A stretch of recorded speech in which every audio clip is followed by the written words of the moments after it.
on April 2nd, and it's roughly 9:44. So we thank you all for indulging us a little bit to get organized. With that, I will do roll call, or I'll have our wonderful Susie do roll call, please. Commissioner Markham, Here. Commissioner Miller, Present. Commissioner Taylor, Here. Commissioner Smiley, Here. Commissioner Johnson, I'm so here. Commissioner Whiteford, Here. and Commissioner Smith Charles. Present, You thank have you. quorum. Quorum is present, that's wonderful. Let us now stand for the pledge. And Commissioner Smiley, have you led us in the pledge? Please do so today. Okay. I pledge allegiance to the flag of the United States of America and to the republic for which it stands, one nation, under God, indivisible, with liberty and justice for all. Thank you.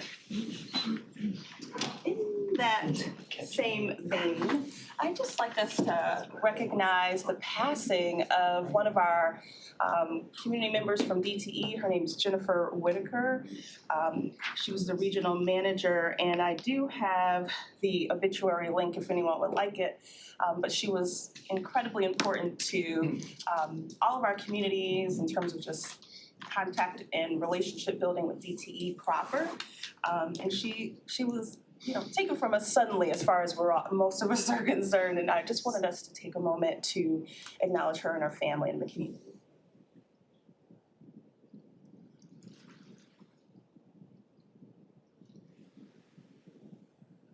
Thank you all. That takes us to the fourth item on our agenda, which is approval of the minutes.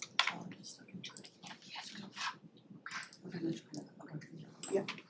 Approval of the minutes, Commissioner Taylor moves. Those minutes are March 12th, 2025, and it includes the closed session. Is there support? Commissioner Whiteford supports that. Updates or changes, corrections? Seeing none, we can voice vote this.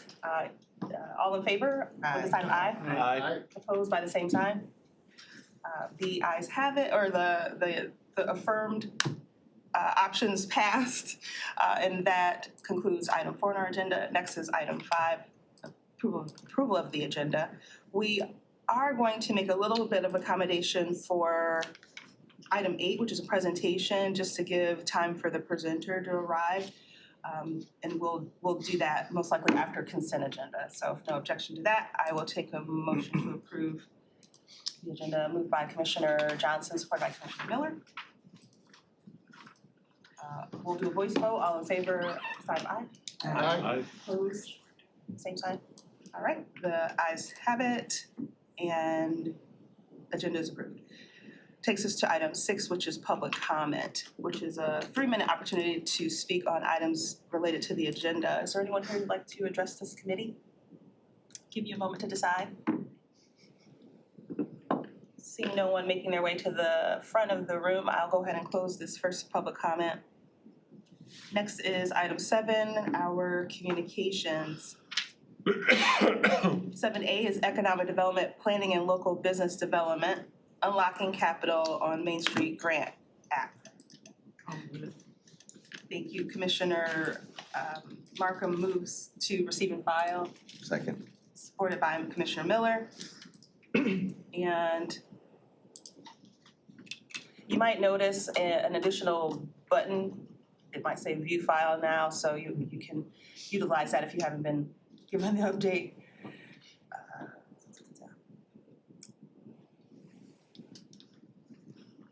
All right, so, and I do have a note on this.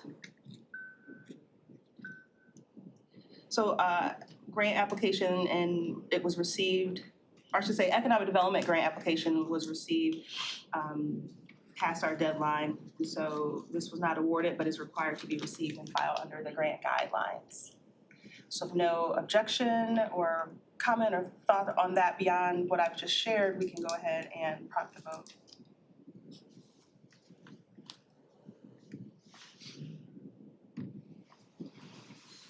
Seven yeas, 0 nays. All right, that motion carries. Thank you all. Next will be the consent agenda. We have 3 items under consent, starting with item A, which is the Board of Commissioners fiscal year 2025 appropriation with the Township of Addison for Tri-Party Road Improvement Program, project number 58132. The Board of Commissioners fiscal year 2025 appropriation with the City of Southfield for Tri-Party Road Improvement Program, project number 57551. And item C, Board of Commissioners fiscal year 2025 appropriation with the Charter Township of Highland for Tri-Party Road Improvement Program, project number 58142. Those are all recommendations to the board from the Road Improvement Fund. Moved by Commissioner Whiteford, supported by Commissioner Taylor. We can, any conversation or anything about this, if anyone lives in these communities, you're always welcome to speak on it.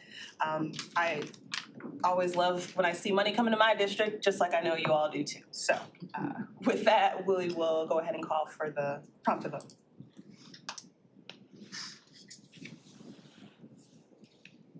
You have 7 yeas, 0 nays. Thank you. That motion carries under consent. So we'll go on into Water Resource Commissioner recommendations.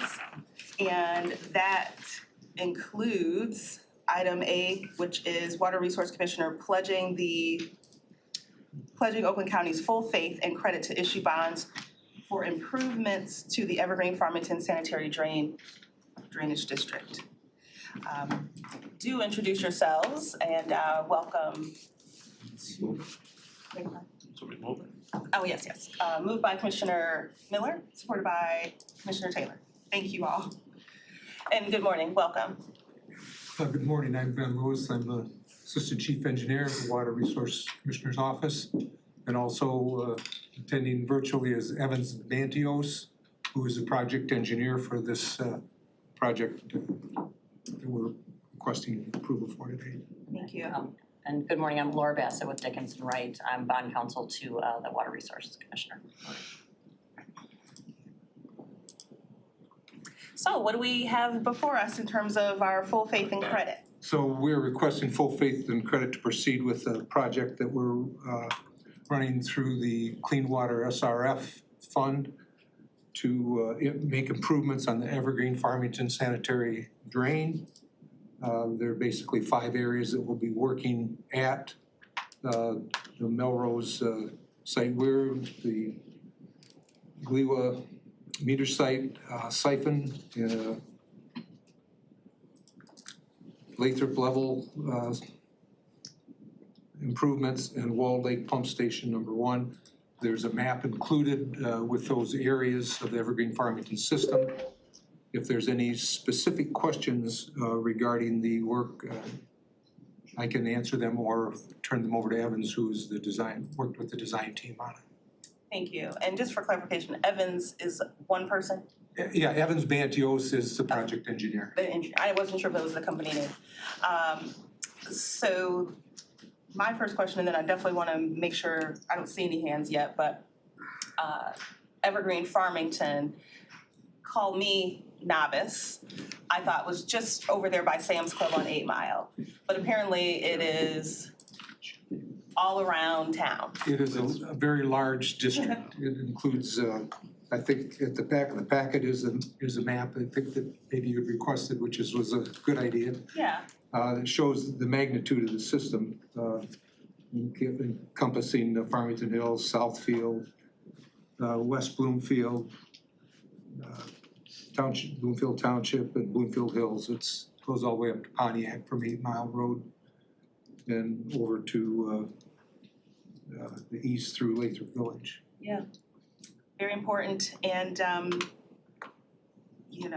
I'll turn it over to my commissioners if they have any questions. I was waiting for Commissioner Miller to raise his hand. Proceed, please. Thank you, Madam Chair.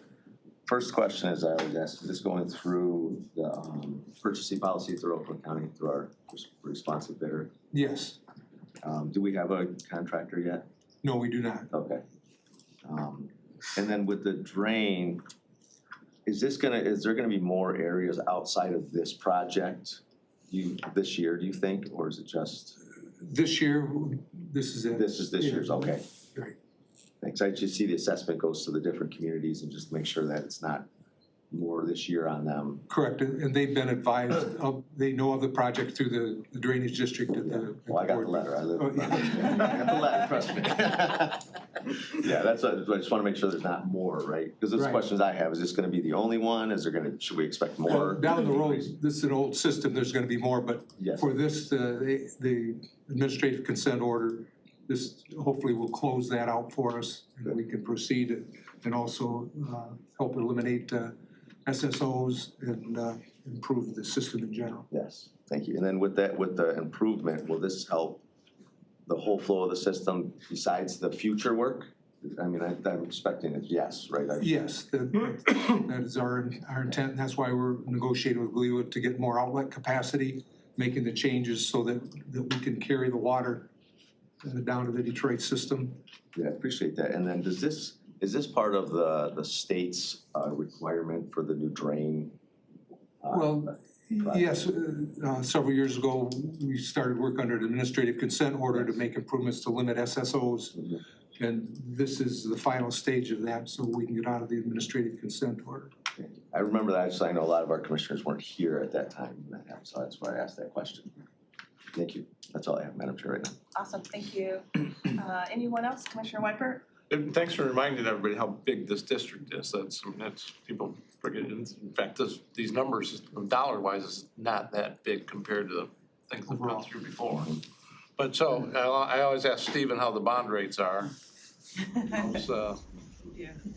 Yeah, Commissioner, good morning. This is Stephen Bird from MSCI. So we're the financial advisor to the Water Resources Commissioner. The good news here is these are through the state's SRF program.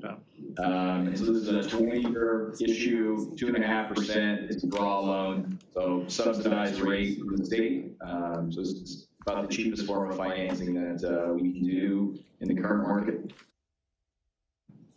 And this would not be the kind that has forgiveness at the end. This is not that kind of program. This is, there's finance. This particular loan did not get any forgiveness or grant associated with it. The one we're going to talk about next is. Okay. Thank you. Awesome. Commissioner Markham, yes.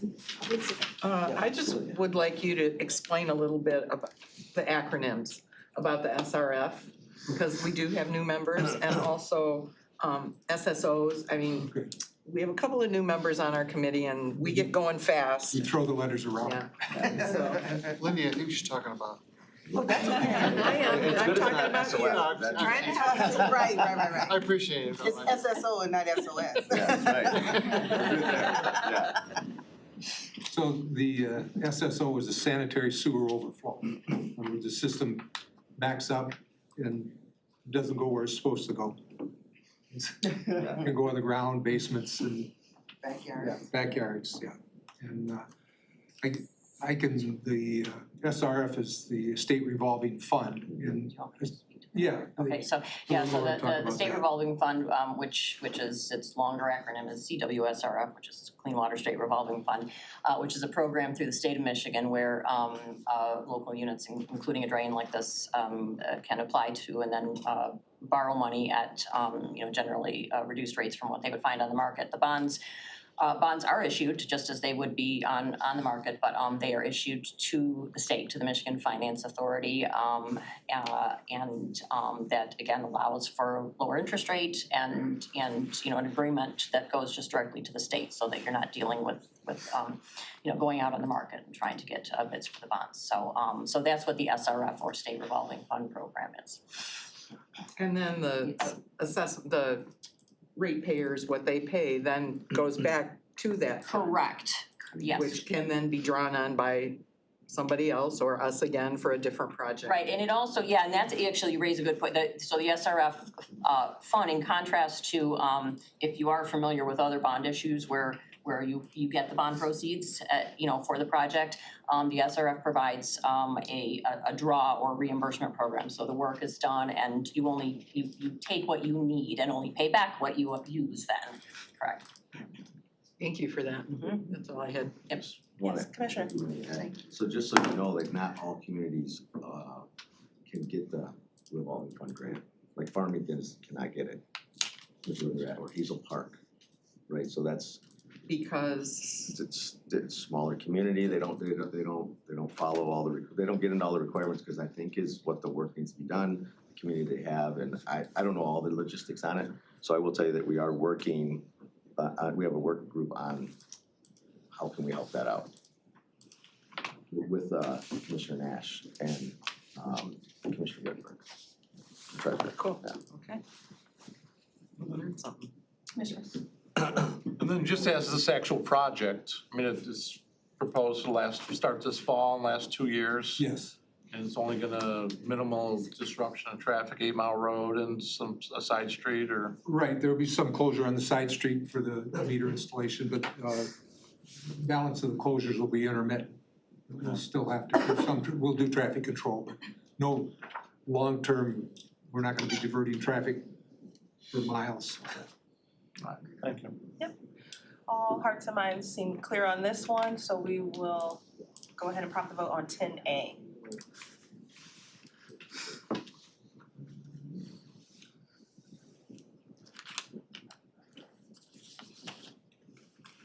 Commissioner Miller? Nope. Oh, he stepped out. Okay. You have 6 yeas, 0 nays. All right, thank you. That motion carries. And next up is, my stylus is feeling. My stylus, not this, is item B, notice of intent to issue bonds for improvements to the City of Pontiac water distribution system, which I'll take a motion to recommend to the board. Moved by Commissioner Taylor, supported by Commissioner Johnson. Morning, gentlemen. One new face up there. Please introduce yourself again for the folks watching at home. Morning, Madam Chair, members of the committee. Thanks for having me. Eric McLaughlin with Dickinson Wright, also bond counsel to the Water Resources Commissioner. Good morning again, and so this is a notice of intent. You can give us the important pieces as we make our decision. Yes, this project is a water main replacement project in the city of Pontiac.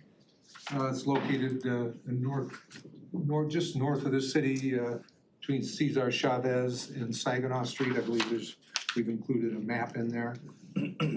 It's part of our program trying to replace many of the old water mains in the city. We'll include about 15,700 feet of new 8-inch water main and 508 water services. This project, again, this will be through the DWSRF, the Drinking Water State Revolving Fund. So with that, I think if you have any questions, I'd be glad to take them with regard to the bonds or the legal end. All right, Commissioner Miller. Thank you, Madam Chair. So the question I always ask is, has this project been bid out, and is it gonna go through the county's responsible bidding response? It has not been bid yet. It will go through the county process. Thank you. Appreciate that. That's all I have, Madam Chair. Thank you. Commissioner Weicker? There's a note in there that says, during the project, known lead lines will be replaced. Correct. I mean, if they're doing a project and they come across, They will be, they will be replaced, but we have to, so we have a bid quantity of 508. okay, Might be 700. okay. You know, that's, we'll have to deal with that when we come with it, but it's part of the regulations that. They're coming out no matter what. Yeah, they're gonna come out and be replaced. They'll be replaced from the main to the house. That's why we say estimated cost, right? Well, yeah. So we've done a survey of where we think the red lines are. And we still have some that we were unable to identify, which we will continue to try to do that. That's where the unknowns come in right now. Thank you.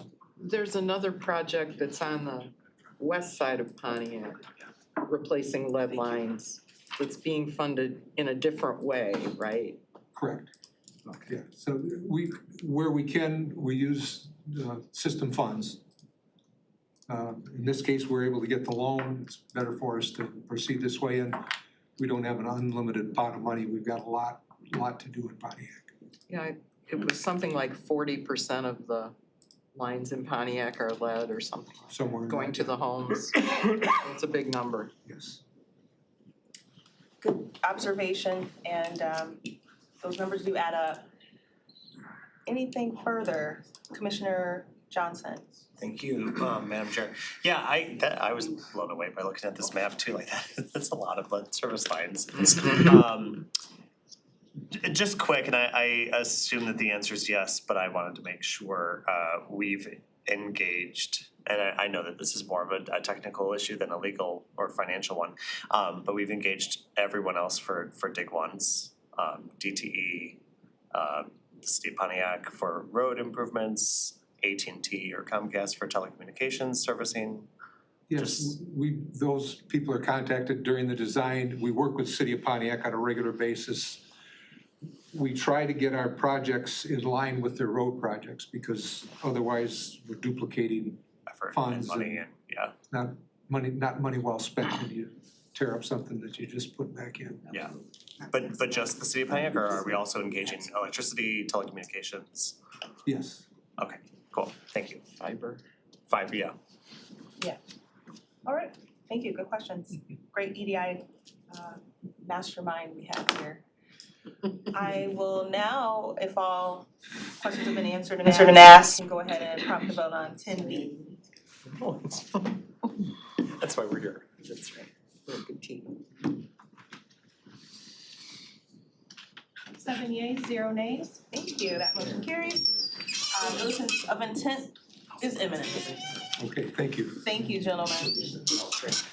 All right, we are going to go to our presentation now from the executive's office. Eventually, I guess I'll take over receive and file on this, but this is the executive office's Pontiac redevelopment project update. Many of you got a chance to see this in one of our wonderful caucuses, and it was requested before one of our open meeting bodies, even though caucus is open meeting, but anyway. Where was I? So Sean Carlson, thank you, Deputy, for being here, and I have asked, so you don't think it's him, it's me, I've asked him to keep it brief and highlight new things as he said he would, so. It's not you, it's me. Right. Go for it. I will, thank you, Madam Chair, thank you, ED and I committee. I did share this with the caucus, the Democratic caucus a couple of weeks ago. There are some new slides in here, so try to be brief. I gave this presentation last night to the Pontiac City Council as well and the community. What we got here is Farbman Group, HED, our A&E, and Adamo, the demolition is on site, Granger. We've got AECom, Sidewalk Detroit is our community engagement.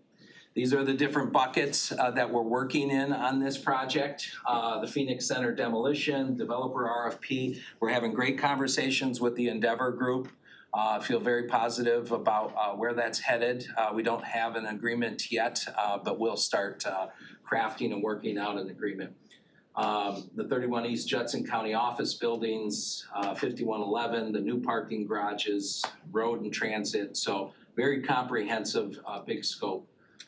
This is the targeted timeline. You can see 31 East Judson, the renovation, kind of a high level Gantt chart. The Phoenix Center demolition is in front of us, and if I understand correctly, everybody here should have been invited next Tuesday, I think at 11 o'clock. Yeah.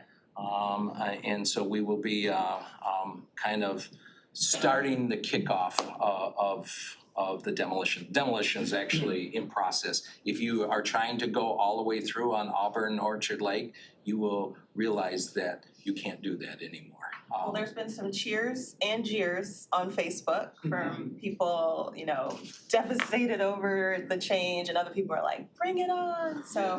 Yes, Like so, this. I'll just say where you see cones or, blockage, that means progress has happened. yeah, Yeah. That's right. I believe that, but not all the citizens do. I know.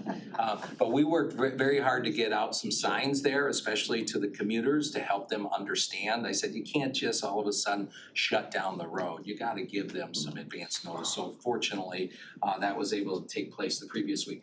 The demolition path and schedule, so the start there is, so this is Auburn Orchard Lake Road that comes down here. The start of the project will be right here. And the reason that we're starting there is because by the time they finish and end, our intention is to start to drop pillars in there and start building the parking garage by the end of the year. So we're gonna go after that Phoenix garage there on the south side first. And you can see the schedule here. So 3/31, we just shut down the road. Parking structure, the last day for the 5111 tenants will be on April 11th. We were able to hammer out where those employees will park. I'll show that in another slide. The south side is where we will begin, and by the middle of July, we'll be over by the Phoenix Senior Living Center, north of Auburn and Orchard Lake Road, going up that east side. And then the north side demolition is up on Water Street, and then we'll come down in that stairways that actually belongs to Lot 9, will be one of the last things that is removed. And then the demolition should be completed by the end of July. Deputy, do you want to wait for questions or as they come? It's a quick one. Whatever you think, Madam Chair. Go for it. Promise, super quick. The staircase, okay, had always wondered about that because that's not on our land.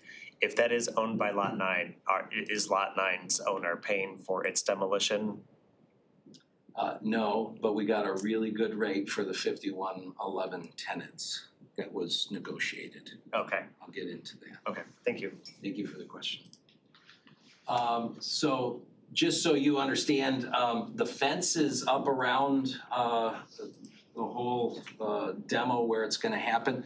This will have a wrap around it. You'll see that we will have a visual wrap in area 1, 2, 3, 4, and 5, and that visual wrap will look like this. We'll have Oakland County Pontiac Project Development. Anybody who wants to see what's going on, QR code. If they want to see the progress, the visual progress of the demo, we have cameras and drones that are doing day-by-day pictures, so keep people informed. But then we will have all our stakeholders. The reason that there's 2 spaces that are empty is we're leaving those spaces for the developer, whoever that ends up being. Right now, we're negotiating with the Endeavor Group. And then we'll be bonding this project as well. So our intention is whoever we bond that with will be the holders of that last spot. So that is the wrap that will go around. This is the parking situation. So one of the hardest things on doing the demo was we needed to figure out and work with the state of Michigan because they have 60% of the occupancy over there. And so we will be using 5111 Woodward. We were trying to look at other options. Those other options called for a shuttle and called for an extra $250,000 to $300,000 in expenses above what it would cost to park over there. So that's where we're parking the employees. And then 5111 customer parking. So we will have handicap spaces as well as another 70 spaces on Judson, this road right down here, for those that are users of this building to park. So that we'll be looking to move that to a one-way, and there'll be angled parking on both sides. So that is what's taking place there.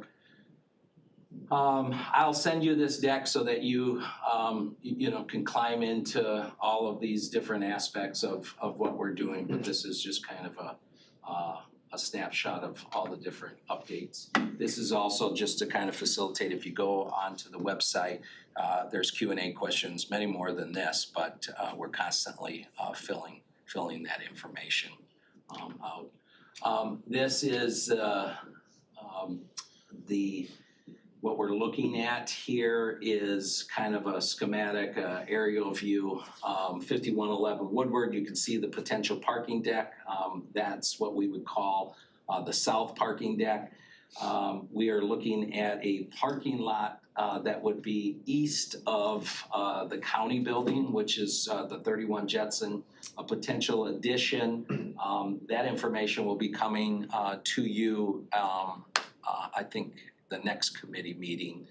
We're gonna be moving miscellaneous resolution for that. And then the potential parking up there. That lime green is not a sidewalk, that's actually the river that runs through the city. We are trying to be very conscientious in this project not to cover it with infrastructure. We are not daylighting the river, but we are trying to take an approach of not burying that river as they did in the past. So if the city wants to daylight it in the future, that they have that opportunity to do that, so. This is a design that has been provided by the Endeavor Group. This is 5111 building to the right. We would have a 6 to 7 level parking garage. We would move that up to Judson. There would be 2 entryways, one from Judson Street and then one from Saginaw. And you can see that we would then open up the south part of 5111 to be the entranceway. Would look something like this. And this is where we intend to put our Department of Health as well. So that just gives you a little bit of idea of what that might look like. Is that, that picture, is that gonna be a painting or like a screen where it can change? Like they did It's a screen downtown? that can change that they've Okay, been like they talking did on about. Hudson, or what was the old Coldwell, I should call it, I don't know what it's Yeah. called now, yeah. Yeah, so we can change the For screens and so advertising, forth. that's pretty good, I like that. Madam with the health Chair's department picture too, up yeah. there one day and each commissioner. I understand by the health department, so you could like Vote now. promote anything that's Yes, going on, right? absolutely. People driving by, Exactly. yeah, that's great. And then this is the south, or this would be the north parking structure that would be 300 to 500. Of course, we're having some conversations with McLaren right now and some others that are interested in adding to the floors to this. We will need to probably have 100 to 200 spaces ourselves that we'll need, but this is one of the things that we heard from the city is that they need more parking. We wanted to put this a little closer to the downtown area. You'll notice that there's a walkway that we would build. Again, we're trying to be conscientious of that river that's flowing through there. That's Water Street would be on the lower half. Forget the white building there. There's nothing planned for there right now at this time. We've talked about this. These are all the departments that will be going down, 700 plus employees. We've talked about this. We've talked about the community engagement. We've had a pop-up event. We've had a community dinner. We've collected different data from the citizens. We also had a move-in talk that was downtown that walked the different site. You can see the light blue line that we walked with residents. These are some of the main key data results: commercial development, economic workforce development, accessible housing developments, public transportation, and inclusive natural spaces. So we're incorporating this, and as we're designing and talking to folks, we're trying to incorporate those discussions into the feedback that we received. This is a new slide. You didn't see this, but there is another community engagement dinner that will be Wednesday, April 23rd. I will get the information to you. Is that the bowling center? Bowen Center. Bowen The Center. senior center. Yeah. And then we will have a Pontiac Business and Workforce Outreach. That's one of the things that we heard in the community engagement. We want to, those folks that are residents of Pontiac that are looking for work, or small businesses that want to be part of the renovation that's going on 31 Judson, we will have a, from 9 to noon, we will open up the 8th floor for them to come in and talk to Granger, and we will share with them the different opportunities that will be coming up with that renovation. We'll do the same thing with the Michigan Building and Construction Trades. We've had this conversation many times here at this table. There are prevailing wages on this contract, and we wanna support the trades involvement in this. And then we'll also have one on May 21st for small business outreach that will be including everybody in Oakland County and Southeast Michigan that's interested. Yeah, Commissioner Markham, looks like Commissioner Miller after that. So the meeting before this was coordinated zoning, and we reviewed the Pontiac master plan Okay, in that meeting. And definitely the two, they need to see what you're doing and how it all fits. We talked specifically about transportation, and I recommended that they talk to SEMCOG's transportation group, yeah, because they also said, we have transportation issues and things we'd like to improve in Pontiac. I think your group needs to talk to the planners who developed the master plan, so Okay. that everything's incorporated. all right, thank you for that. Yeah. Yep. Megan, thank you. Commissioner Yeah, Miller? his name is Mark Yardrick, I think. Yeah, I didn't catch his last name. Mark Yardrick. Commissioner Miller? Yes, so we got the meeting last time about veterans. Are we gonna have a veterans outreach for this? For any of the workforce or like to the trades or to the small business? We could certainly, yeah, I would it's a like great to- idea. I would like Yeah. to, if we can like include them before like anybody else, so to give them, you know, kind of a good opportunity to see everything and not be last. Okay, all right, I mean, that's what I recommend, I mean. Yeah. That's. great idea. I think I built in If it doesn't work, doesn't work, but I think we fit them in there for sure. possibly the 7th. Yeah. Thank you. Okay, thank you for that. I'll give you more work, don't worry. Yeah. We gotta keep Sean busy. Commissioner Johnson? Thank you. It's trouble if we don't. Idle hands. You know, I love these updates. I really do. I like this project a lot. Could you go back to slide 11, the like master planning schematic one? Just a quick question on that one. So, there is on the west side of Saginaw, on the north side of Auburn, that plot right there is also owned by Oakland County, is covered by the Phoenix Center in large part. Just curious if that's like assumed TBD or if we were, TBD. okay. It was the only thing not like Yeah. listed. I mean, we had a farmer's market there. I remember. That was proposed by the previous individual, but I don't think, talking to the parks people, that They they don't thought want that that that was a good setup there, so. I know, that's a So- whole different conversation. Yes. My second thing, it's not a question per se, just I would love to see this. Wherever we build a parking deck, would really love street level commercial space. Yeah, we are having conversations on the north parking deck in Okay. regards to retail space on that street level. Okay, for sure that one. I would love to see everywhere. I guess my like golden rule is if I work in the southern corner of 51-111, where do I get a cup of coffee? How many streets do I have to cross to get a cup of coffee? Yeah, I mean, we're looking at some opportunities in kiosk and some commercial vendors that might be able to be in either 5111 or 31 Judson. Actually, 31 Judson will probably be another address. The intention is to make that a Saginaw address in the future, but but we don't wanna have too much down there, cause we want this foot traffic to go and experience the city. We want this, the employees to get out of the building and visit the downtown. This is part of the revigoration, of building this back up, is creating that foot traffic, to take place, so. I completely agree, and I'm glad that you said that. I guess I am just thinking, everything inside of the Woodward Loop is downtown. And any opportunity to create street level, no setback, commercial space is a opportunity multiplier for foot traffic.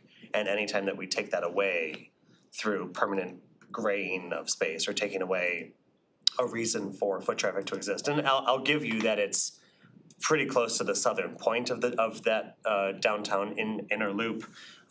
But there is that other tower immediately to the south of this that is still vacant. And I know that we're not developing it right now. It's not ours to develop. Just thinking in the future, there could be a few hundred other employees, one block to the south, for whom this is still very much like downtown. Yeah, I agree with you.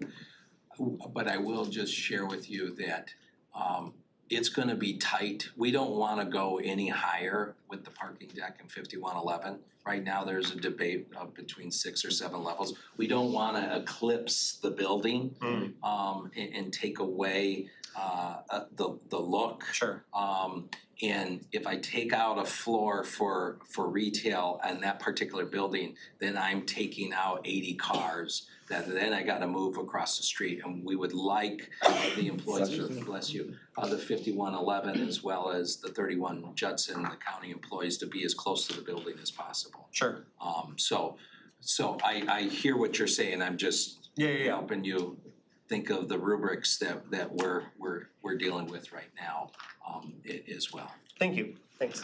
Yeah, and I definitely want us to keep moving on it, but the elected officials breakfast on Monday, I can't talk enough about in terms of that very conversation, and maybe there's a way for us as EDI to have our own conversation with developers and zoning people, because what you said seems like obvious, but then the developer will say that makes it costly to do that.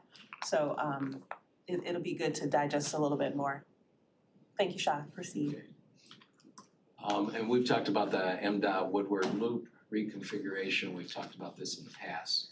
They'll have their design complete this year. They'll start on M59 in 26, and then 27, they'll be doing the loop and changing that configuration. So. All right. All right. That was very comprehensive. Thank you. One question, please. Commissioner? I'd like to ask you this, but I was thinking of something else. So when we come to the parking deck, who's gonna supply the security for that? Because as you know, parking decks, issues, it doesn't matter where you're at. Yeah. With security, right? Right. We've got to establish first of whether we're managing the deck. Right. Or if the folks that are building it end up owning it. Okay. So that hasn't been decided yet. All right, because I know sometimes it's physical, sometimes it's camera, right? Yeah. Yeah. We'll have cameras for sure, Okay. as part of that. Thank you so much. Yeah. Okay, thank you. Thank you. I mean, you figure if you have cameras for the day-to-day, we might as well throw a deterrent camera in there somewhere. Go ahead, Mr. Commissioner. And as to the demolition, is this more of a wrecking ball demolition or something more? This would be probably more of a claw, Yeah. Taking out the rebar and the concrete. So this isn't your Bugs Bunny demolition of, TNT or. The least dramatic demo. It's very rare you see that Everybody was, anymore. I was like, we're attached to too many things. For instance, the Phoenix Living Center, I mean, that needs to be a delicate precision piece there as well, so. But Adamo's done a lot of work in a lot of places, and they certainly know what they're doing, so. Then I'll take a motion to receive and file. Commissioner Taylor moves, supported by Commissioner Johnson. And we can vote on that. Thank you. So there's a Thank you. show on public TV right now, streaming, if you go on the repair of the bridge in Baltimore that the ship hit. It's super interesting. I've watched it twice. I made my family sit down and watch it. But what brought it up is there's a point at which they have to use a controlled explosive demolition. It's just amazing what they did to.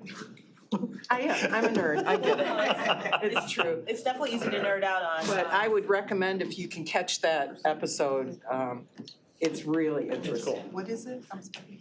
It's on Key public Bridge. TV, PBS. PBS, Nova, it's a Nova, Okay. yeah, About the Key Bridge. about the Key Bridge. It's really interesting. So cool. I mean, that's why we're on infrastructure committee, like. Right, because our we're jams. nerds. All right, You have Speak for yourself. 6 yeas, 0 nays. okay, thank you. Do we need a 3-minute recess? Say what's your quorum? I'm losing people. You have. You're about to have 3. 2. Oh, we're about to have 3. 4. Well, 4 with me. 4. 5. We need 5 people. We have 5. For 2 Well, more He's seconds. stretching. I'm just stretching. Oh, okay. I'm sorry. I'm just stretching. All right, very good. I told you we need stand and sit desks. But nonetheless, let's move, that motion carries to receive and file, and that takes us back to item 11A, which is Presbyterian Village Oakland Woods 3, 4% brownfield redevelopment plan located in the city of Pontiac. And I'll entertain a motion to recommend and forward to finance. Moved by Commissioner Taylor, supported by Commissioner Johnson. All right, Bradley, welcome. And please give us the nuts and bolts, please. Good morning. This is the first of two projects that are in front of this body today. This is the 4% project. This is a brownfield project is with the new HTIF project. We're partnering with MISHDA. As you may remember, the brownfield law changed at the end of 2023 to allow housing TIF as eligible activity for brownfields. So these two projects, this is the 4% of the Presbyterian Village. This is going for LIHTC, and these two projects are called the Twinning Project. That's a MISHDA LIHTC project where it's combining LIHTC 4% and 9% to help developers with their flexibility for financing. So the first project is the 4%. And this project is the expansion of the Presbyterian Village in the city of Pontiac, which is at Auburn and Updike. This is a 27 acre expansion of 32 cottage style units for the senior center. It's for this project specifically, the 32 units is for 60% AMI, annual median income and below. And this is partnered with the 9%. This project specifically is for $14 million overall investment. The eligible activities for the reimbursement is missing income for the developer is $6.4 million, which will be paid back over a 30-year payback period. And with that, I'll take any questions. Yeah, so LIHTC is not light industrial housing, which is, I was just coming up with my own acronym there. It is very much low-income housing tax credit. Correct. But other than that, Commissioner Miller, I believe you had a question or comment? Thank you, Madam Chair. Yeah, is this gonna follow the county's purchasing policy when it comes to responsive bidding? As far as for the development of the work, the construction of it? As far, well, we don't, ourselves, we don't have any process and it doesn't go through the county bid process. The city? The city, the developer is responsible for their bidding process, so their loan is through MISHDA, so I believe they'll have to follow the state process, Okay. which I'm assuming that, yes, they would have to. All right, yeah, just through the city though, it's not through the county, we're just helping out. Correct, well, the brownfield itself is going through the county. Right, but the bid part for the work and all that stuff, it's through, like you said, the city. Wait, the loan itself is through the state, through MISHDA, so yeah, they'll probably have to follow MISHDA responsibilities, so yes, I believe so. Thank you, Madam Chair. Yes, thank you. Just checking, any other hands on this item? Seeing none, we can go ahead and prompt the vote.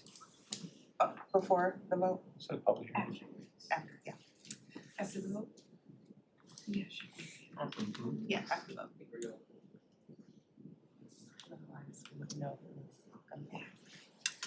You have 6 yeas, 0 nays? Oh, I'm sorry, Johnson. Yes. 7 yeas, 0 nays. Thank you. Item 11A passes, and I get to say, hear ye. Pursuant to Public Act 381 of 1996, a public hearing on the adoption of the Presbyterian Village Oakland Woods 3 4% Brownfield Redevelopment Plan shall be held on April 10th, 2025 at 6 p.m. in the Oakland County Board of Commissioners Auditorium at 1200 North Telegraph Road in Pontiac, Michigan. All right, let's go into our next one, which is 11B. And the Economic Development, Business Development, Presbyterian Village, Oakland Woods 3, 9% Brownfield Redevelopment Plan located in the city of Pontiac. This is a motion to recommend and forward to finance. Can I get a thank you? Commissioner Smiley moves, Commissioner Taylor supports. Bradley, 9%. Yes, so this is the second part of the twinning projects. This is a 9% project. This portion of the project is 52 total units. 12 of them being the cottage style units and 40 of them being garden style apartments. These units specifically are tailored for,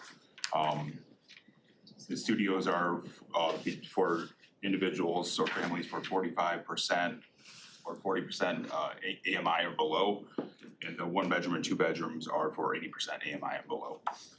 The overall project is, overall investment is $18 million on this project. And again, this is expansion of the senior center that's already established. The developer reimbursement is $8.3 million, payback period. And again, this is just a partnership with the 4% project we mentioned earlier. And I'll be happy to answer any questions. Thank you. Anything else on this in terms of questions or comments for the team? Seeing none, I will ask that we prompt the vote on 11B.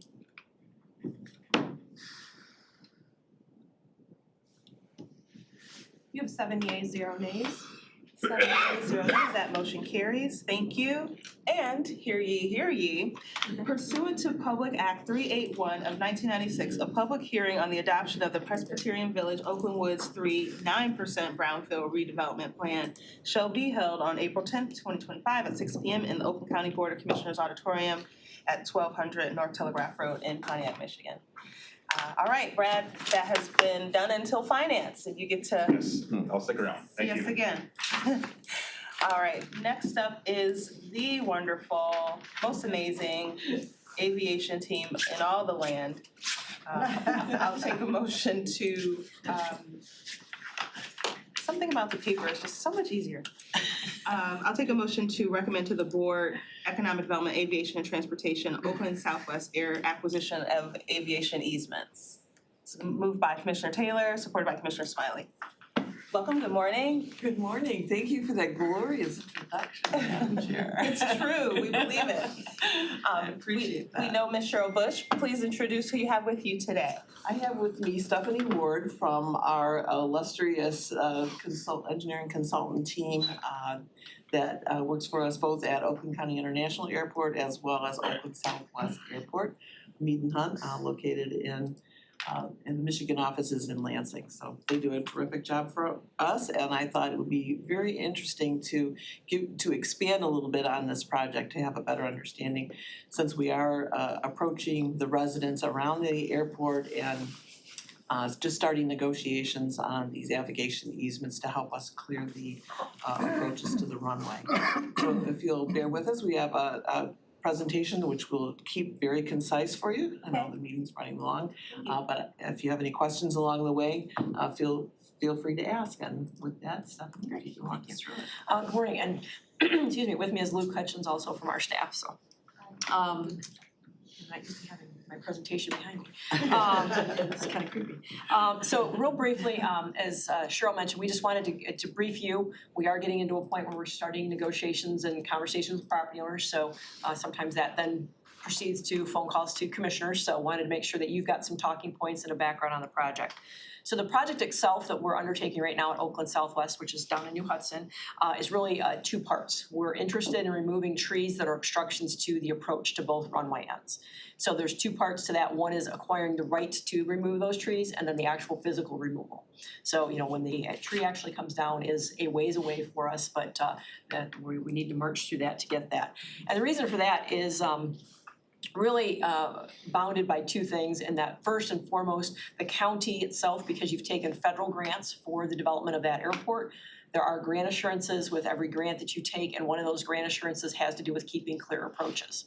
So from the federal government, they're asking that those be cleared, and then you also have state licensing at the state level from the Michigan Department of Transportation Office of Aeronautics, and they require that the approach be cleared as well. And if we don't have those clear approaches from a state perspective, those funds that are currently coming as matching to our different grants can be held. So it's pretty important for us to make sure that we're getting those approaches cleared as quickly as possible to maintain those funding sources to keep coming and stay in compliance. How we identified the trees and the parcels that we are impacting has really been a multi-step process. The airport went through what we call an airport layout plan or an ALP update back in 2020. Those, at that point in time, identified that we had obstructions that we needed to deal with, so we began that process. MDOT also is now utilizing drones to do approach inspections as a part of their airport inspections that happen every 3 years. When they did that inspection in 2020, they identified obstructions as well, same obstructions that we'd identified in 2020. However, as you can imagine, because trees have a nasty habit of growing, it was continuing to get worse. So we do have over 20, right now it's 28. We're still doing some field investigation. That number may fluctuate a little bit, may go up if we find that trees are on a different parcel than what we thought they were, may come down if we find that we've got a tree identified on the wrong parcel. So this gives you an idea of what that looks like, some of the deliverable that we are utilizing. So this is using a technology called LiDAR, which is a laser that maps the canopies of the trees. So you can imagine, and that's why I mentioned about not knowing where the tree is, we're seeing the tree canopy. So if you can envision, we may get a canopy shot, but the trunk may be over here, even though we're getting canopy. So finding out once we ground truth it as to where the actual trees are can be an issue. So on the left-hand side, you can see those are identified as already being obstruction, and this was in 2020. The graphic on the right-hand side, this is for the western approach, are if we add 10 foot below. And we do that because we want to be providing for that tree growth. As I mentioned, we initially identified this in 2020. Here we are in 2025. It's going to be 2026 before we're actually going to be in a position to cut trees. So we assume about a 2 to 3 foot of tree growth per year. So when we add that in, already we could have trees that were not part of that 2020 or 2022 observation that could be an obstruction. So it's kind of an iterative process for us as we go through and look at what the obstructions are. I just have a quick question. Yeah, absolutely. As I'm looking at this, so whatever appears green in the red area Is an is a obstruction. tree that's Yep. a problem? Yep. Okay. You beat me to the explanation, so Okay. good deduction. Yes, exactly. And so you can see in some of these areas, you know, we've obviously got additional underlying trees, and those are the ones that we're worried that have grown up since then. So the approach that we'll have for the actual tree removal is going to be pretty much clear cutting, land clearing. There's a lot of different terms that we use for it as best we can. That way that takes that out long term. We don't want to put the county in a position where we're having to go back every 2 to 3 years to continue to do this removal. So it will be a pretty robust removal. You might ask, well, if we looked at this information back in 2020 and again in 2022, here we are in 25, well, why haven't we cut down trees? Big reason for that is we have an environmental compliance element that we have to go through to use those federal funds. So we had to go through what's called an environmental assessment and look at over 30 categories of impact that the tree clearing may have. And so we went through that process. That took almost 2 years. And a large part of that timeframe was because the Department of Environmental Great Lakes and Energy, EGLE, has changed up some of their interpretation of the wetland criteria. We do have wetlands in the west approach that are going to impact how we do our clearing, and we needed to work through that. So that's part of the reason for that delay. Oops, I went too far. So this kind of gives you another idea. This is a more plan view. Everything that you see, a little red dot, those were trees that were identified in 2020. That was that tree canopy. You can see everything that's in a gray shading. Those are the individual parcels that we're planning to approach. We're not looking to get an easement over the entire parcel, simply that area that's in that fan shape coming off the end of the runway. So we are limiting our impact to the physical approach area, not the entire parcel, so that we reduce our impact on property owners. And then this is a sample of that west approach, or excuse me, east approach. And so we do cross Milford Road there, and we'll end up out on some of the property east of Milford Road. One of the things that's important to talk about this is what we're actually doing. I just use the term easement. So right now we're looking at approximately 26 easements. And so what we mean by easement and navigation easement is we're purchasing the air rights. So the FAA says that we need to have the authority and the right to remove trees on a parcel. The way we're obtaining that right is through a navigation easement. So again, we're purchasing the air rights, and that also provides a long-term right to the property in perpetuity. So it will run with the title of the property. Doesn't matter if we change owners, it will continue to run. So the county will have the right at any point in time to go remove any additional trees that may penetrate. It also is going to limit the property owners from putting anything tall out there.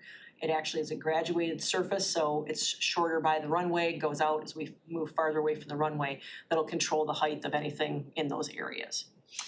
We do have one that we're looking at a partial take. That's one of the parcels closest to the runway end. That property owner has said that that we're going to impact the property pretty significantly, so they prefer to sell it. So we are looking at a partial sale. And then we also have one parcel that we're going to use what's called the Airport Approach Plan, which is a document that was approved at the state level that provides us with the opportunity to utilize that, and that'll be applied on the park parcel that we have.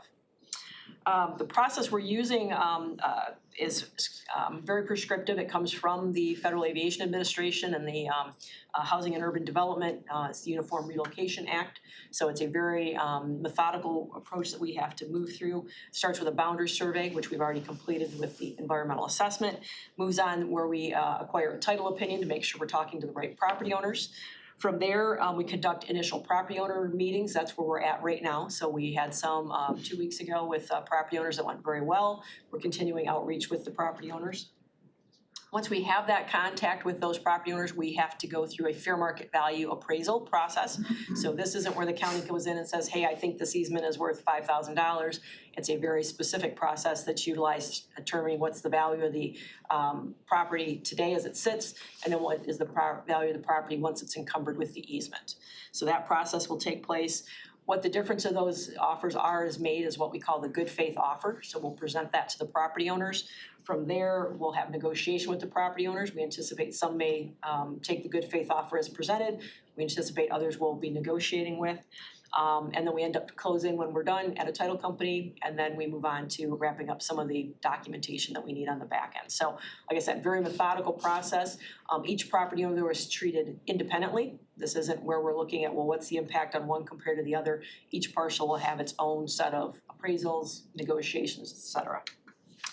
And then last but not least, talking a little bit with that example of the before and after for the valuation. So the example you see on the slide, if a property appraises, say, for $200,000 in what we call the before situation, so as it sits today, we encumber it with the easement. We say, well, we assume that the easement is executed to its fullest, which means every tall structure on the property, be it a tree, et cetera, would be removed in the easement area. What's the impact of that? That difference you can see here in the example, we said that the appraiser would appraise the property then at $175,000. So the difference is $25,000, so that would be that value of the good faith offer. Most of these properties, the area that we're looking at is all in the back portions of their parcels. None of them are affecting any of the homes themselves. It's all back areas of property. So we anticipate the impact to be fairly minimal is our hope. And then as I mentioned, last but not least, we get to the tree removal itself. And that is actually done with a contractor, very similar to the other projects you work with, where we will do a competitive bid. He's not even here for me to tell him that. You're gonna have to tell Commissioner Miller that when he gets back. It is competitively bid, would go through normal procurement from the county, and that would be done in late 2026. And the reason for that is you might say, we're sitting here in April of 25, why are we a whole year away? It's because we have windows that we have to do tree removal on because we're using federal money due to migratory birds and endangered bat species. So we have to wait for them to go south for the winter. So we don't believe we'll be in a position here in 26 or end of 25 to be able to bid that in a timely enough manner. So it'll be most likely October of 26 before we'd start. And that again would be subject to the normal funding mechanisms that we've had. So just kind of wrap up of where are we at in the process. As I mentioned, we're continuing with our property owner meetings. Once we get those meetings started, or we've got some already started, we're turning the appraisers loose to meet with the property owners to develop those. That'll take us through most of the summer. So we hope that late summer we'll be able to make those good faith offers. We'll be able to go into the fall with negotiation with the property owners and hopefully get to a point where by the end of the calendar year, we'll be able to ask for reimbursement then back from MDOT to get us county reimbursed for all the costs associated. So we're on a timeframe to make that happen. And then I have a typo on that, sorry, that should have been April of '27 for site restoration. Hopefully we'll be able to do the removals in the fall, early winter, and then we'd come back in the spring to do any site restoration for the project. So that's in a nutshell. I appreciate it if you have any questions. Nice job keeping that short. Okay, well, thank you for shedding light on what Commissioner Miller would have asked. And then I do see Commissioner Smiley, but I knew Commissioner Johnson was coming. In fact, I didn't know how he was able to sit there with the talk of trees coming down, but we will wait to hear his comments. Commissioner Smiley. Thank you, Madam Chair. Thank you for the presentation. Just one question. I'm curious. So this process, which all the steps and time it takes is very understandable. I assume that at some point the process needs to begin again. Because trees keep growing. Just curious, when would it start again, though, the assessment process to start clearing trees? How often do you have to do this? Well, we're hopeful that with what we've got identified here, that any of these parcels will be good for a solid 10 better or more years on the subject parcels. So now, the approach area, if I can go back real quick, that's a great question. Here, as an example, you can see that there are additional trees out here to the west that you can see underneath that surface. As those continue to grow, we'll have to identify those. At the moment, those were well below the 10. So, it could be another, I would guess, maybe 5 years that we might have to do an additional phase that would start looking at some of these outer approach areas. The surface itself actually goes at a 20-to-1 slope. So for every 20 feet we go out on the ground, we go up 1 foot of height. So it's a pretty steep slope, so that when we get out to here, we're talking about a fairly high elevation. We're getting close to 100 foot above ground. So hopefully some of those trees are mature enough that we're not going to see a lot of additional growth. But the short answer to your question is probably about 5 years. We'd need to look at where we at. Where you kind of start the process again. Correct. There might be 10 plus years between cutting a tree and cutting another tree. Okay, thank you. That's all I wanted to know. Yep. Thank you, Commissioner. Commissioner Johnson? Thank you, Madam Chair. I have 3 questions and I will try to remember them as I ask them all in order. My first question's yes or no. I have full faith in the state of Michigan honoring grants. Do you have full faith in the United States of America in honoring grants to pay for this? I don't have any reason not to, but. No, I don't have any reason not to believe that that would. Federal grant fulfillment is something that's been on my mind lately. Yeah, well, it's because our other departments are looking at severe cuts. It's a safety concern, and that's usually where we get a level of comfort. And I'd also comment I would argue public health is also a safety concern, and anyway. I will say that FAA, we have a dedicated funding source for that. So it comes from the Federal Aviation Trust Fund. So every time you fly or do something aviation related, there's a tax on it, and that goes strictly into that trust fund. Yeah. So we do kind of have a dedicated pot that all the aviation funds are coming from. So Which is awesome, and that's funded through commercial airline sales, which none of our airports levy that tax on any of its private flyers. So Oakland County International Airport, even though it is the second busiest airport in the state of Michigan, we do not generate any revenue for that trust fund from that airport. So my second question is, this is a kind of permanentizing, at least for the easements. Do our other 2 airports already have that? Are we already kind of permanentized for access to those? No, we have issues at all 3 airports. Okay. Tangential, can we permanentize those soon? Well, that's always the goal. Okay. Yeah, we're definitely in the process. One of the areas most contentious for us at Pontiac is the Pontiac Lake Recreation Area. And they have been working very cooperatively with us, and we have a project that's going on, in fact, right now, that's gonna help us clear those trees that have exceeded the approach heights. So they've been terrific to work with. Everything else we either own, it's on airport property, or we have cooperative agreements at Pontiac, so we're in good shape there. Troy is another issue. that you'll be hearing more about. I'd imagine that's the weirdest one. It's a nice one to call it. Say it. Yeah. Last question is, do we communicate with landowners like good species to plant? Like, hey, this is a tree that grows real thick, but it doesn't grow real tall. We'd love it if you replaced your California redwood with this. Just kind of like, what does that look like? Yep, yeah, we do. So when we negotiate with a property owner, we provide them with lists of low-growing species that can be planted, give them opportunities for that. I mean, they are allowed to replant, but we do require that. And then there's also components of the easement that says that if they do plant something that isn't low-growing and it protrudes, then that can be their responsibility. They have to mitigate later. So that way we don't create a long-term issue for the county. Cool. You only have one shot with the federal grants to come onto a property or remove a tree. You can't go back and apply for more funding for that same tree. You get one shot. That's why we have to remove it. Doing it right the first time. Yeah, Commissioner Whitebird? Right, so how are the owner meetings going? I mean, you've done some initial ones. The ones that we've been able to get to the table have gone very well. Been very amenable. We've actually been out on site and walked a couple of the properties with the owners. But we are having some challenges getting property owners to meet with us. Respond. We think that's got a lot to do with, the amount of activity that's happening out in that corner of the county, that there's a lot going on. They're getting a lot of notices. So there was a discussion of, what kind of material do you get in the mail that you just toss without even opening. So we're employing actual FedEx and UPS deliveries now so that we can hope that they will open it thinking it's something cool to keep that contact going. And you're educating them. Yep. They were, we've already had the public hearing that was a part of the environmental assessment. That was pretty well attended, but not by property owners. It was people in the community who were interested, unfortunately. Pilots. Thank you. Yep. All questions? Oh, Commissioner Markham. Sort of to jump onto Commissioner Wipers, the local unit of government, I mean, have you met with the city council and all that and told them all about this? Not the city council. No, the planning commission.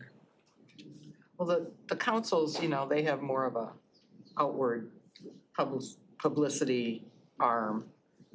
So if you're having trouble with the residents responding, you might want to talk to the local government, That's a see if great they idea. can help you. Yeah, that's a great idea. That's all I had. Thank you. Then for item 11C, we will go ahead and prompt the vote. I like that word, avigation. Word does not. Word does not. You have 7 yeas, 0 nays. Thank you. That motion carries. Thank you both for the Thank you very much. presentation. Appreciate your time. Likewise. Next up is item 12A. This will be a motion to recommend to the board Parks and Rec DTE electric overhead and underground easement for utility upgrade at Glen Oaks Golf Course. Here's Paul and Melissa today. Oh, no. She has another meeting. Good morning. No worries. Last but not least, this is pretty simple. Before you start, Paul, I'll take a motion to recommend to the board, moved by Commissioner Miller, supported by Commissioner Whiteford. Thank you. All right, Paul, over to you.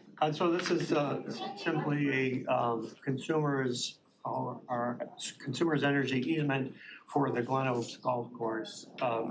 A few years ago, they identified Parks as you know, the county owns Glen Oaks Golf Course and runs it. It's one of the best courses around in that area. However, they had 4 or 6 power panels that were not updated in a long time. They had 2 maintenance sheds that had power issues. So they identified this as an improvement back in '23, and then working with consumers to get that upgraded for the power supply from the lines in from the road into the property.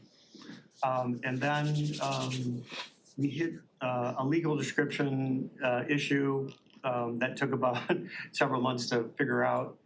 So now we're finally here and Consumers has what they needed to develop this easement. It's all in one 4-page easement.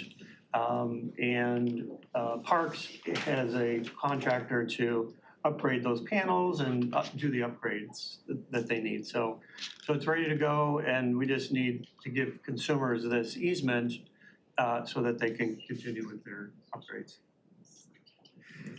Okay, and brilliant, Amy Aubrey reminded me that this is DTE. DTE, that's what I was gonna ask. It says DTE, but he keeps It's- referring to Consumers. Right, it is DTE. Darn it, I have another one that's Consumers. In 2 weeks, so Okay, yeah. I've got. That's what I was gonna ask. I was trying to get both of those today, but that one got pushed back. Sorry about that. This is DTE. Yeah. This is electrical, it's overhead, and it's underground. So when they ask for an easement, it includes the underground and the aerial between the power line and the ground, so, sorry. Commissioner? Thank you, Madam Chair. So are they gonna put everything underground then? I think it's a combination depending on where it is. There's one that's coming in from, which would be the east, comes from the neighborhood, that will be underground to the maintenance shed. The one that's off of 13 Mile Road, there's already a line there, so they're just gonna keep that one in the air. Close to my house, that's why I asked. Yeah. Okay. Anything further on item 12? Okay. Brendan Johnson, Commissioner. I'm not sure if, sorry, sure. It's not really, I feel bad asking you this question though, because this is so stupidly niche. In section 5, which is the section titled Trees, Bushes, Branches, Roots, Structures, and Fences. I'm just, in the very middle of that paragraph, it says no landscaping, trees, plant life, and the no plant life is blowing my mind because that's hard. There's a lot of plant life. Is that normal? Like I get no trees, but plant life just point blank is pretty difficult. Yes, and they use their standard language. Okay. It's only a narrow easement, so in that area, they put that in there so that basically property owners don't regrow a tree or plant in that area. So that's pretty much what. I mean, is it a concrete pad? Is the whole easement a concrete pad? No. Okay. Well, that's what I thought. So, I mean, it's the no plant life means no clover, no moss, no nothing. Right. And that feels very difficult to enforce. I understand no trees. It's the no plant life point blank that I'm struggling with. Yeah, I think over the years, they've had so many issues that they go pretty strict. Okay. And they put that in there so that there's no questions. In reality, that's not what happens out in easements everywhere, so. If you don't get in trouble for clover happening to exist, then I don't care. Right. Use a lot of Roundup. Really? No, we're getting from bad to worse. Okay, then I guess we are all set on questions for 12A. Yep. All right, so then we can prompt the vote.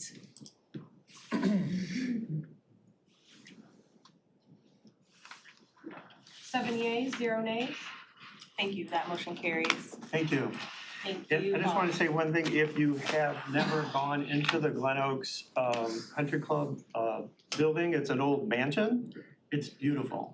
If you ever drive by there and you haven't been in there, stop and go take a look, it's a really cool building. I've been to a couple of dinners there, Yeah. organizations rent it out, it's Yeah. really nice. And I lost my wedge on one of the holes. And when you're an esteemed member of the Parks Board, occasionally a meeting may be there where you get to play knives before, so, just saying. Thank you, Paul, I appreciate that. We are at the twilight of our agenda, just making sure. So we do have a second public comment. Is there anyone here who'd like to address the Economic Development Infrastructure Committee today?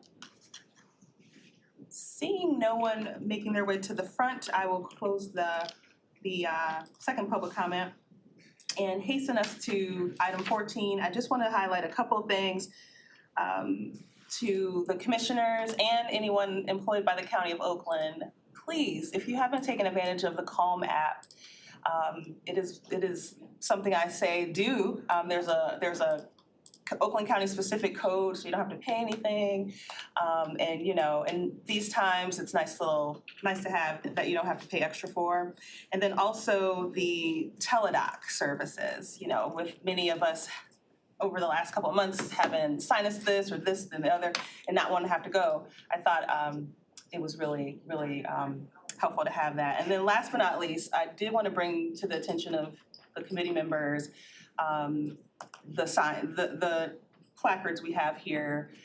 It was brought up at a caucus that they're hard to read if you don't have, if you're not right up on it, you can't see us. And so I'd like to throw that into the atmosphere that we investigate a, I forget the term, but where it's like a dark color and a, bright color where you can easily see it for those who might have some visibility concerns with that. Anything else for this committee? Thoughts, minds, hearts clear? You did great, folks, today. Thank you so much. Meeting adjourned.